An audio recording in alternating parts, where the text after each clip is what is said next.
냉동설비 실습 교과목 첫 번째 시간으로 냉동 배관 재료에 대해서 공부해 보도록 하겠습니다. 냉동 배관 재료의 제일 대표적인 재료가 바로 동관이 되겠습니다. 그래서 동관이 일반적으로 어떤 것이고 어떤 특징을 가지고 있는지를 살펴보고요. 그리고 두 번째로 동관을 분류할 수 있고요. 그리고 동관의 특징을 알아볼 수가 있고요. 그리고 동관의 규격을 우리가 알아보게 되겠습니다. 이런 부분을 통해서 적재적소 용도에 맞는 동관을 선택을 해서 동관을 사용할 수 있겠죠. 첫 번째, 동관이라 함은 카퍼 파이프가 되겠죠. 그런데 실제 우리가 동관은 파이프라기보다는 뭐라고 명명을 많이 하냐면 튜브라고 이야기를 많이 합니다. 이 부분에 관련해서는 추후에 다시 말씀을 드리도록 하겠습니다.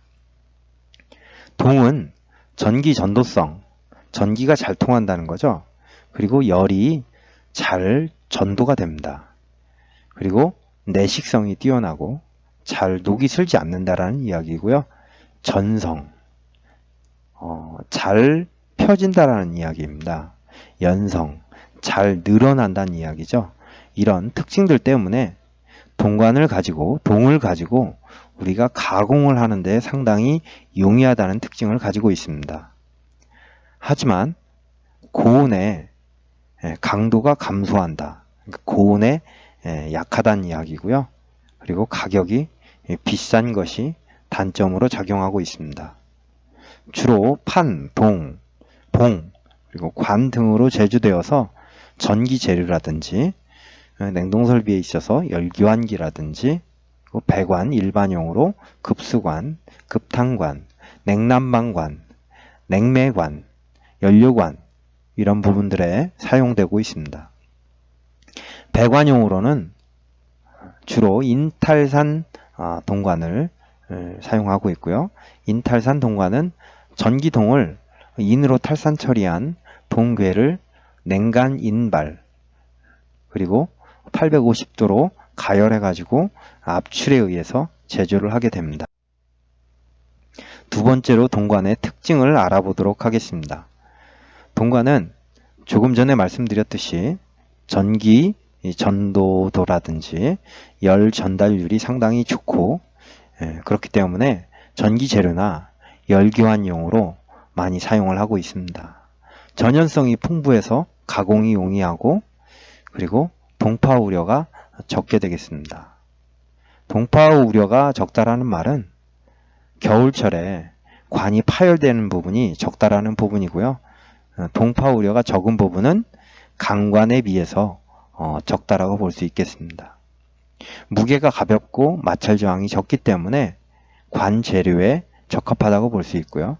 외부 충격에 약하고 가격이 비싼 단점을 가지고 있습니다. 담수에는 내식성이 뛰어나나 경수에는 부식이 잘 된다는 이야기죠. 아세톤, 에테르, 프레온가스, 휘발유 이런 화학약품 이런 부분들을 유기약품에 강하기 때문에 이런 것을 이송을 하거나 보관을 하는 부분에 쓰일 수가 있겠고요. 그렇기 때문에 프레온가스 관련한 부분 냉매 중에 하나죠. 그래서 우리가 동관은 냉매가 프레온가스일 경우에는 동관을 사용을 합니다. 암모니아수, 습한 암모니아 가스, 초산, 진한 황산에는 심하게 침식이 되기 때문에 냉매를 암모니아로 사용하는 냉동기에서는 동관을 사용할 수가 없음을 알 수 있습니다. 그렇기 때문에 강관이나 합금강을 사용해야 되겠죠. 탄산가스를 포함한 공기 중에 푸른 녹이 생기는 특징을 가지고 있습니다. 세 번째로 동관을 분류를 해보도록 하겠습니다. 동관은 제품이 형태별로 분류를 할 수 있는데 직관, 그리고 팬케이크형 동관, 레벨 와운드형 동관, 온수 온도용 코일 이렇게 구분하는데 첫 번째 배관용 직관은 냉난방, 급수, 급탄관으로 사용을 하고 15A에서 200A 정도 하나의 본이 6m가 되겠고요. 25A 같은 경우에는 4m로 이렇게 제조하고 있습니다. 공업용 팬케이크형 코일은 8분의 5B, 여기에서 B는 우리가 인치 호칭입니다. 그래서 8분의 5인치까지 많이 생산되고 이때 한 본이 롤로 감켜져 있기 때문에 감켜져 있는 롤 전체 길이가 15m 그리고 30m 이렇게 감켜져 있고요. 냉동용으로 많이 사용을 하고 있습니다. 레벨 와운드 코일은 20회까지 많이 생산되고 15m 혹은 30m로 가공된 냉동용 팬케이크 코일과 달리 더 많이 감켜져 있죠. 50m, 70m, 100m 이렇게 감켜져 있는 많은 양의 대용량으로 쓰이는 부분에 적합하다고 볼 수 있습니다. 그 외에 PMC808이라는 밴딩이 가공된 온수온돌용 코일이 있습니다. 온수온돌용 코일이기 때문에 밴딩이 되어 있고요. 하지만 우리가 온수온돌용으로 동관을 사용하기보다는 우리가 엑셀 파이프를 많이 활용을 하고 있습니다.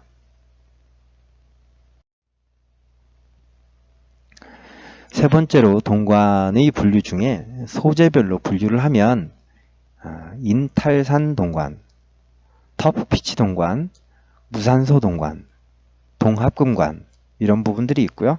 우리가 배관용으로 사용하는 것이 인탈산 동관입니다. 터프피치 동관은 전기 부품이나 전기 기기로 많이 활용을 하고 있고요. 무산소 동관은 전기 재료 혹은 화학 공업용으로 적합하기 때문에 활용을 하고 있습니다. 동합금관은 구조용이나 열교환기용, 화학공업용으로 사용하고 있고 여기에서 황동이라는 용어가 나오고 청동이라는 용어가 나오는데 황동은 구리에 아연을 가해서 합금관으로 만든 관을 황동관이라고 얘기를 하고요.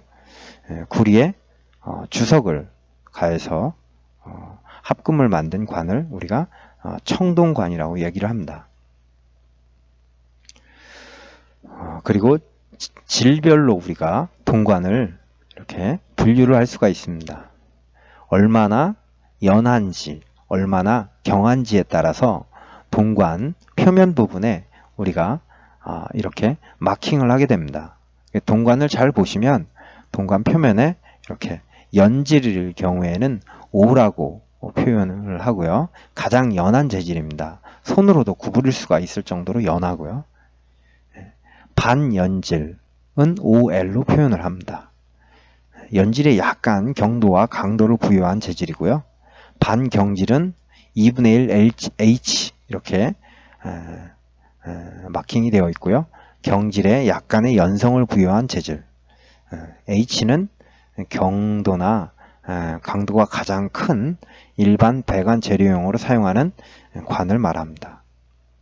그래서 경질에서부터 시작을 해서 연질로 갈수록 상당히 연하고 휨이 잘 되는 그런 관을 이렇게 O, OL, 2분의 1 H, H 이렇게 표현을 합니다.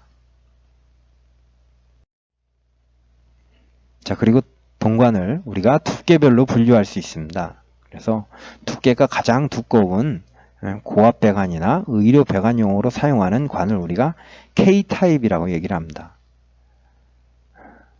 그리고 그 다음으로 얇은 관을 우리가 L타입, 가장 얇은 관을 우리가 N타입, 그리고 M타입 이렇게 이야기를 합니다. 그래서 가장 두꺼운 고압 배관용에 달리 L타입은 의료 배관, 일반 배관용으로 사용을 하고요. M타입은 보통 두께로 일반 배관용으로 사용을 합니다. 당연히 K타입으로 갈수록 가격이 비싸고 무게가 많이 나가고 그런 부분이 있겠죠. N타입은 가장 얇고요. KS 규격에는 없습니다. 하지만 DWV라는 것은 5배수용이라는 뜻입니다. DW 타입으로 제조해서 사용하기도 합니다. 용도별 분류로는 우리가 용도별로 일반 배관용으로 사용을 하고요. 냉동 공조용으로 사용하기도 하고 열교환용으로 사용하기도 합니다.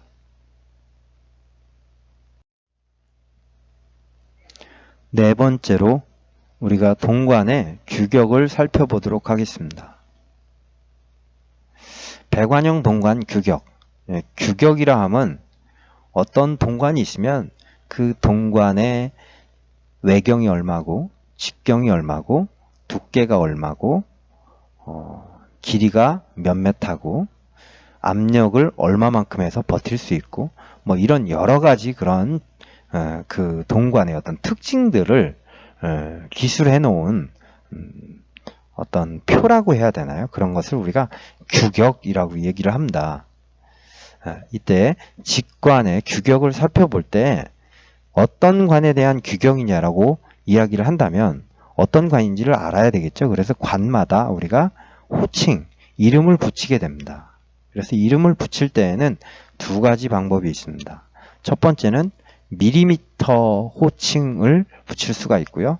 인치 호칭을 붙일 수가 있습니다. 그래서 예를 들어서 15A다. 그러면 뒤에 A자가 붙였기 때문에 이것은 밀리미터 호칭이 되겠고요. 2분의 1 B다. 이렇게 쓰면 이것은 인치 호칭이 되겠습니다. 인치 호칭이 되겠습니다. 자, 1인치는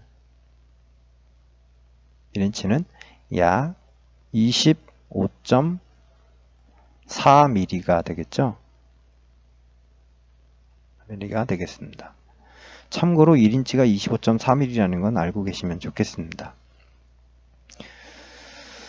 자, 그럴 때 여기서 참고로 하나를 더 알아두셔야 될 내용이 뭐냐면 파이프가 있고요. 튜브가 있습니다.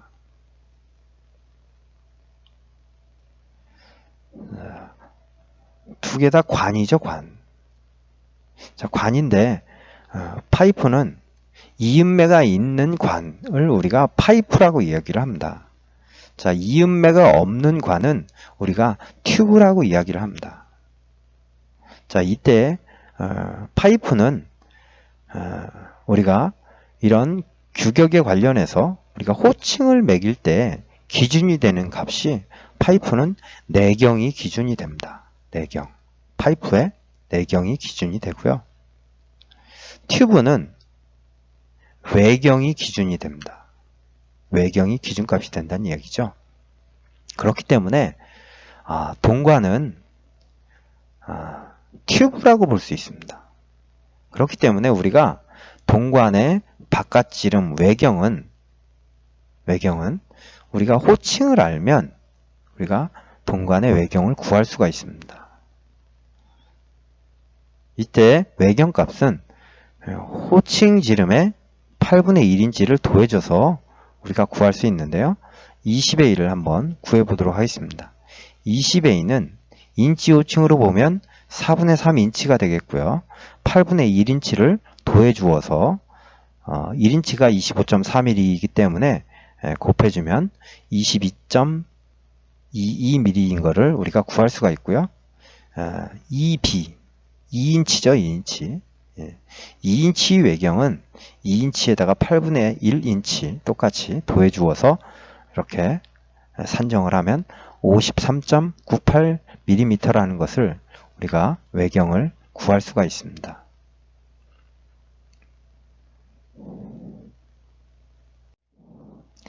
자, 그렇다면 동관의 규격을 하나하나씩 한번 살펴보도록 하겠습니다.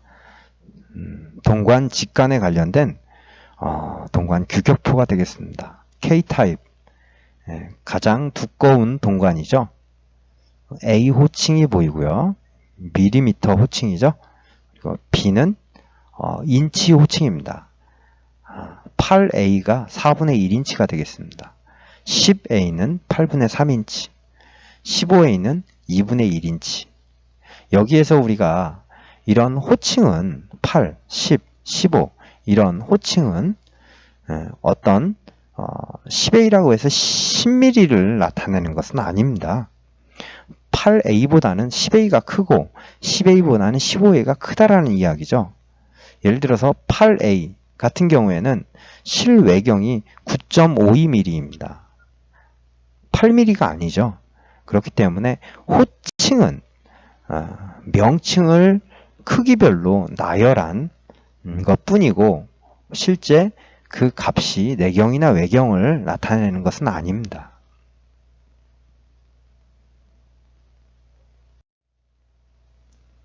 L타입이 되겠습니다.